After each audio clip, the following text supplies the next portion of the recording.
дар мавҷ барномаи иттилоотии хабар.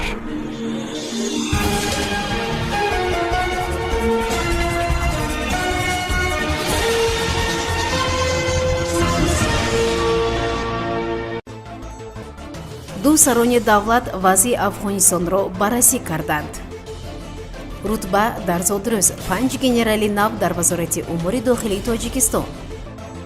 сармуҳофизи президент рутбаи нави генералӣ гирифт. барно саидвализода нахустин зани генерали даврони истиқлол. ҳавопаймои Русия гурӯҳи тоҷикистонёнро аз Афғонистон берун овард. русияву Тоҷикистон барои дастгирии омӯзиши забони русӣ нақшаҳо доранд.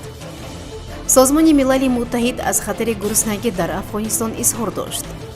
асосгузори сулҳу ваҳдати миллӣ пешвои миллат президенти ҷумҳурии Тоҷикистон муҳтарам Эмомалӣ Раҳмон бо ҳамтои фаронсавӣ Эммануэл Макрон вазъи Афғонистонро баррасӣ карда дар мавриди давлатдории ояндаи он табодули афкор намуданд. пешвои миллат муҳтарам Эмомалӣ Раҳмон дар суҳбати телефонӣ ба Эммануэл Макрон барои ташаббусаш ҷиҳати муҳокимаи муносиботи ду кишвару масъалаҳои мубрами байналмилалӣ ва минтақавӣ изҳори сипос намуданд. ба иттилои дафтари матбуоти президенти мамлакат роҳбари давлат муҳтарам Эмомалӣ Раҳмон нигаронӣ карданд, ки Афғонистон имрӯз бо сабаби таҳдиди воқеии мавҷи нави муқовимати шаҳрвандӣ дар кишвар дар осонаи фалокати гуманитарӣ қарор дорад. зикр гардид, ки амнияти минтақаи Осиёи марказӣ бо вазъи Афғонистон алоқаманд аст. роҳбари давлат муҳтарам Эмомалӣ Раҳмон изҳор доштанд, ки Тоҷикистон ҳамчун ҳамсояи наздиктарин ҷонибдори таъсиси як давлати сулҳҷӯёна ва устувор бо нақши марказии ҳамоҳангсозии Созмони Милалӣ Муттаҳид мебошад. таъмини амнияти кафолатдор дар минтақаи Осиёи марказӣ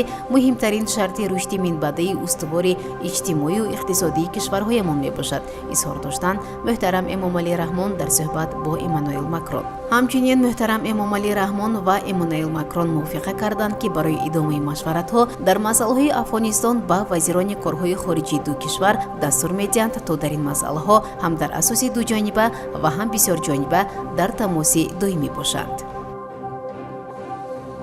президенти ҷумҳурии Тоҷикистон муҳтарам Эмомалӣ Раҳмон ба 5 мақомдори вазорати корҳои дохилии кишвар рутбаи генерал-майёрро доданд. полковник Ҳафиззода Шоди Хуршед сардори раёсати мубориза бар зидди ҷиноятҳои муташаккили вазорати корҳои дохилӣ рутбаи генералиро гирифт. бар асоси ҳолномаи расмии Шоди Ҳафиззода, ки дар сомонаи вазорати корҳои дохилӣ нашр шудааст, рутбаи генералиро дар зодрӯзаш ҷашни 40-умин солгарди мавлуд соҳиб шудааст. ба асоси гузориши аксии дафтари матбуоти президенти мамлакат ва хабари масъулини мақомоти корҳои дохилӣ, инчунин полковник Раҳмонзода Саиднахш Ҳаким, муовини вазири корҳои дохилии Тоҷикистон низ рутбаи генерал-майёрро гирифт. Раҳмонзодаи 59 сола аз моҳи июни соли 2020 дар мақоми муовини вазири корҳои дохилӣ фаъолият дорад. дар феҳрасти онҳое, ки рутбаи генералиро гирифтанд, инчунин Бахтиёр Умарзода сардори сарраёсати хадамоти давлатии оташнишонии вазорати корҳои дохилӣ, Ализода Анварҷон Ҷумъа сардори хадамоти муҳофиза ва Фаттозода Абдусаттор Абдуқаҳҳор муовини мудири бюрои ҳамоҳангсозии мубориза бар зидди ҷиноятҳои муташаккил ва дигар намуди ҷиноятҳои хавфнок дар ҳудуди Иттиҳоди давлатҳои мустақил зикр шуданд. дафтари матбуоти президенти мамлакат мегӯяд, ба 37 нафар роҳбарону намояндагони мақомоти қудратӣ, низомӣ, амниятӣ ва судии кишвар рутбаҳои навбатии махсуси генерал-полковники милитсия, генерал-лейтенанти адлия, генерал-майёри адлия, генерал-лейтенант, генерал-майёр, рутбаи дараҷавии мушовири давлатии адлияи дараҷаи сеюм, генерал-майёри милитсия, генерал-майёри хизмати дохилӣ ва генерал-майёри хадамоти гумрук супорида шуд. Мурод Саидов, муҳофизи рақами аввали президенти мамлакат муҳтарам Эмомалӣ Раҳмон, ки аз аввали ба қудрат расидани пешвои миллат дар пушташон мебошад, рутбаи нави генералӣ гирифт. бар асоси гузориши аксии дафтари матбуоти президенти мамлакат баробари 10 нафари дигар Мурод Саидзода низ рутбаи навбатӣ гирифтааст. рутбаи ҷадиди Мурод Саидзода генерал-лейтенант мебошад. барно саидвализода нахустин зани генерали замони соҳибистиқлолии тоҷикистон номзади илмҳои ҳуқуқшиносӣ буда моҳи октябри соли равон 48 сола мешавад. ӯ фаъолияти роҳбариашро асосан дар мақомҳои назди президенти мамлакат анҷом додааст. аз ҷумла саидвализода барно соли 2012 бо амри президенти мамлакат ба мақоми муовини директори маркази миллии қонунгузории назди президенти ҷумҳури тоҷикистон таъин гардида буд. ӯ баъдан дар вазифаи муовини сардори раёсати ҳуқуқи дастгоҳи иҷроии президент кор карда, аз моҳи майи соли 2017 то октябри соли 2018 роҳбарии раёсати ҳуқуқи дастгоҳи президенти мамлакатро ба ӯҳда дошт. саидвализода соли 2018 ба мақоми муовини якуми сардори хадамоти иҷрои назди ҳукумати ҷумҳурии тоҷикистон таъин гардида, аз моҳи апрели соли 2020 то ҳол сардори хадамоти иҷро мебошад. президенти мамлакат муҳтарам эмомалӣ раҳмон ба саидвализода барно саиднабӣ рутбаи махсуси навбатии генерал-майёри милитсияро супориданд. тибқи иттилои дафтари матбуоти президенти мамлакат, бори аввал дар таърихи соҳибистиқлолии кишвар нахустин зан бо рутбаи баланди генерал-майёри милитсия сазовор дониста шуд.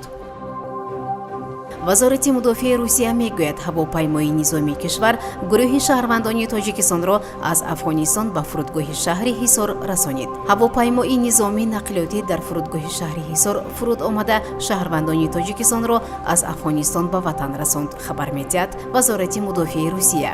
инчунин хабар дода шудааст ки ду ҳавопаймои русия шаҳрвандони қирғизистонро ба фурудгоҳи канти ин кишвар интиқол додааст.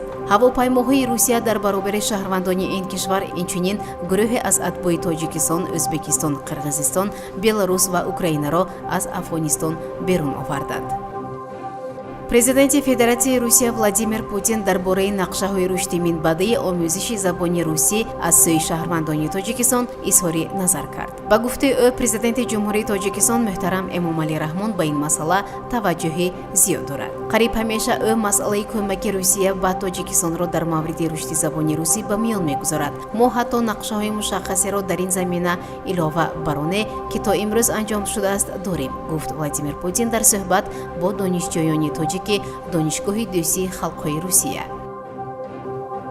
оҷонсияи созмони милали муттаҳид дар мавриди камбуди маводи ғизоӣ ба афғонистон дар моҳи сентябр бидуни кӯмаки фаврӣ ҳушдор доданд, чун маълум шудааст ки вориди кӯмакҳои аввалия аз ҷумла таҷҳизоти ҷарроҳӣ ва дигар таҷҳизоти кӯмаки ғизоӣ бо маҳдудиятҳо дар фурудгоҳи Кобул монеъ шудааст, иттилоъ медиҳад Спутник Афғонистон.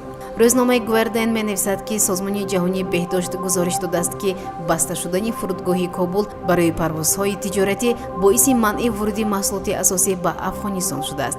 дар ҳамин ҳол Дэвид Базли, директори иҷроии барномаи ҷаҳонӣ озоқавории созмони милали муттаҳид хабар додааст ки гуруснагӣ ба сабаби бӯҳрон аст ки пас аз ишғоли қудрат дар кишвар аз ҷониби ҷунбиши радикалии Толибон оғоз шуд, ба 14 миллион нафар дар Афғонистон таҳдид мекунад.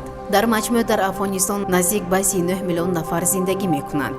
ба гуфтаи Бизли, Афғонистон бо тӯфони комил аз ҷумла хушксолӣ, муноқишаҳо, бад шудани нишондиҳандаҳои иқтисодӣ ва пандемияи коронавирус рӯбарӯ хоҳад шуд. мақомдори созмони милали муттаҳид гуфт зуд амал намоянд. ба гуфтаи ӯ барои ҷилавгирӣ аз фалокати башарӣ Афғонистон бояд то моҳи сентябри соли ҷорӣ ҳадди ақал $200 миллион дарёфт кунад. шунавандагони гиромӣ, инҷо мерасем ба фарҷоми барнома. қабл аз интиҳои барнома шуморо бо вазъи обу ҳаво ва қурби асъор шинос мекунам. мувофиқи иттилои Бонки Миллии Тоҷикистон, қурби расмии асъор нисбат ба сомонӣ барои имрӯз санаи 26 августи соли 2021 чунин аст. $1 амрикоӣ баробар аст ба 11 сомонию 32 дирам. 1 евро бошад баробар аст ба 13 сомонию 30 дирам. 100 рубли русӣ баробар аст ба 15 сомонию 30 дирам ва 100 сӯми Ӯзбекистон баробар аст ба 1 сомонию 63 дирам.